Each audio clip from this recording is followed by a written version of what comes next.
নমস্কার বন্ধুরা, চম্পাস কিচেনে সবাইকে স্বাগত জানাই। আজকের রেসিপি হচ্ছে সম্পূর্ণ নিরামিষ এঁচোড়ের ডালনা।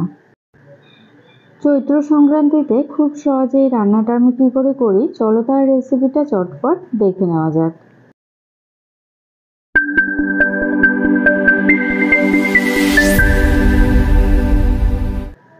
এখানে আমি একটা মাঝারি সাইজের এঁচোড়কে খোসা ছাড়িয়ে ছোট ছোট টুকরো করে কেটে ভালো করে ধুয়ে নিয়েছি।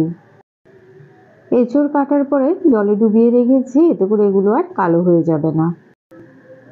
এবারে গ্যাস জ্বালিয়ে একটা কুকার গরমে বসাচ্ছি। জল সমেত এঁচোড়ের টুকরোগুলো এবারে প্রেসার কুকারের মধ্যে ঢেলে নেব। সামান্য নুন আর হলুদ গুঁড়ো দিয়ে এঁচোড়গুলোকে একটা সিটি মেরে ভাপিয়ে নেব। নুন আর হলুদ গুঁড়ো দিয়ে দিয়েছি, এবার একটুখানি মিশিয়ে কুকারের ঢাকনাটা বন্ধ করে দিচ্ছি। গ্যাসের আঁচ হাইতেই রয়েছে, অপেক্ষা করব একটা সিটি পড়া অবধি।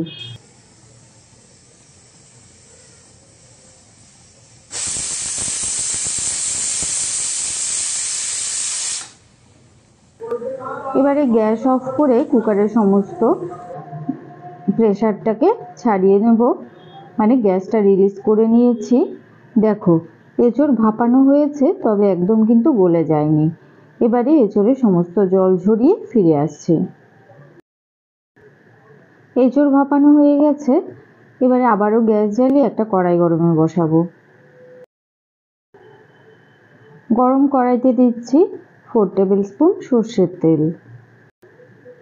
তেল থেকে ধোঁয়া উঠতে শুরু হয়েছে, এবার একটা শুকনো লঙ্কার তেজপাতা দিলাম, দিচ্ছি কিছু গোটা গরম মশলা আর 1 চিমটে গোটা জিরে। 4-5 সেকেন্ড অপেক্ষা করে ছোট ছোট করে কেটে রাখা আলু দিয়ে দিলাম। একটুখানি তেলের মধ্যে নাড়াচাড়া করে নিয়ে এর মধ্যে দিচ্ছি 1/2 টিস্পুন হলুদ গুঁড়ো আর 1 টিস্পুন নুন।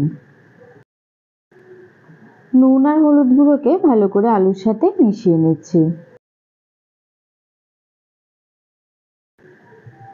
আলু ভাজা হয়ে গেছে, এবারে ভাপিয়ে রাখা এঁচোড়ের টুকরোগুলো দিয়ে দিলাম। সবকিছু একবার ভালো করে মিশিয়ে দেখে নিচ্ছি, মনে হচ্ছে আর একটু নুন আর হলুদ গুঁড়ো লাগবে, তো এর মধ্যে আরও 1/2 টিস্পুন হলুদ গুঁড়ো আর 1/2 টিস্পুন নুন দিচ্ছি। নুন ঝাল মিষ্টি অবশ্যই করে যে যা স্বাদ মতো ব্যবহার করবে। মশলার সাথে এঁচোড়ের টুকরোগুলোকে খুব ভালো করে ভাজতে হবে। 1/2 টিস্পুন কাশ্মীরি লঙ্কা গুঁড়ো দিলাম। এতে ঝাল হবে না, তবে একটা সুন্দর লালচে কালার আসবে।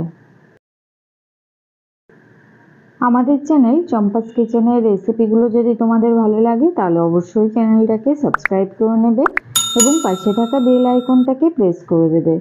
এতে করে যখনই আমি নতুন ভিডিও আপলোড করব, সাথে সাথে নোটিফিকেশান তোমাদের কাছে পৌঁছে যাবে। কথা বলতে বলতে এদিকে দেখো, এঁচোড় আর আলু খুব সুন্দর করে ভাজা হয়ে গেছে। আর একটু ভাজা হবে, ততক্ষণে একটা মশলা বেটে নেব। মিক্সিং জারে দিয়ে দিচ্ছি 1 ইঞ্চেস আদা কুচোনো, 2টো কাঁচা লঙ্কা আর একটা বড় সাইজের টমেটো কুচোনো। সামান্য জল দিয়ে মশলাটাকে বেটে নেব। 1 টেবিল স্পুন টক দই দিলাম। সামান্য টক দই ব্যবহার করলে গ্রেভিটা যেমন ঘন হবে, তেমনি ডালনার স্বাদের মাত্রাটাও অনেক গুণ বেড়ে যাবে। মশলা বাটা হয়ে গেছে, অপরদিকে এঁচোড় আর আলু বেশ সুন্দর ভাজা হয়ে গেছে। এবারে এর মধ্যে 1/2 টিস্পুন ধনে গুঁড়ো আর 1 টিস্পুন জিরে গুঁড়ো দিয়ে দিলাম। গুঁড়ো মশলাগুলো এঁচোড় আর আলুর সাথে ভালোভাবে কষিয়ে নেব। এই রান্নাতে এঁচোড় আর মশলা যত ভালো করে কষাবে, রান্নার স্বাদ কিন্তু তত ভালো হবে। গুঁড়ো মশলার কাঁচা গন্ধ চলে গেছে, এবারে পেটে রাখা মশলাটা এর মধ্যে দিয়ে দিচ্ছি। মিক্সিং জারটা ধুয়ে সামান্য জল দিলাম। যেহেতু এর মধ্যে টক দই দেওয়া আছে, তাই গ্যাসের আঁচটা লোতে রেখে এই মশলাটাকে এঁচোড়ের সাথে কষিয়ে নেব।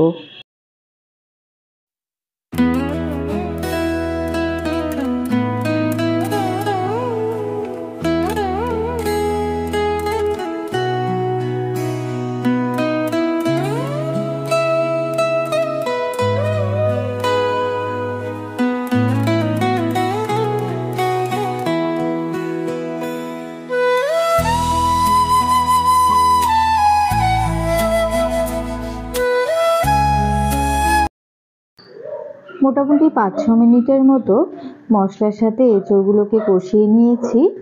এবারে এর মধ্যে দিয়ে দিচ্ছি 1.5 কাপ পরিমাণ জল।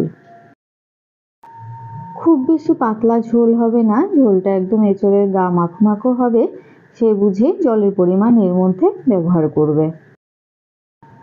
সমস্ত কিছু ঝোলের সাথে ভালো করে মিশিয়ে নিয়েছি। গ্যাসের আঁচ এবারে হাইতে করে ভালো করে ঝোলটাকে ফুটিয়ে নেব।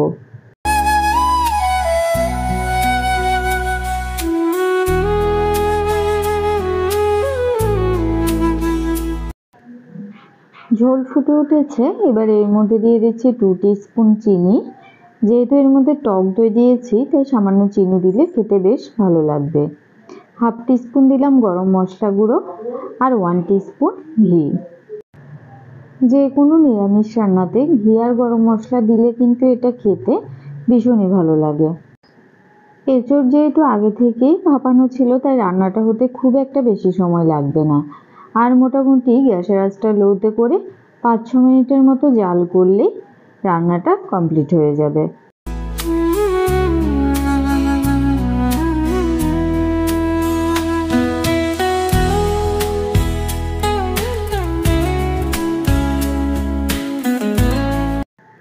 পাঁচ মিনিট ফুটিয়ে নেওয়ার পরে কয়েক টুকরো আলুকে ভেঙে দিলাম। দেখো এরই মধ্যে ঝোলটা কিন্তু বেশ ঘন হয়ে গেছে।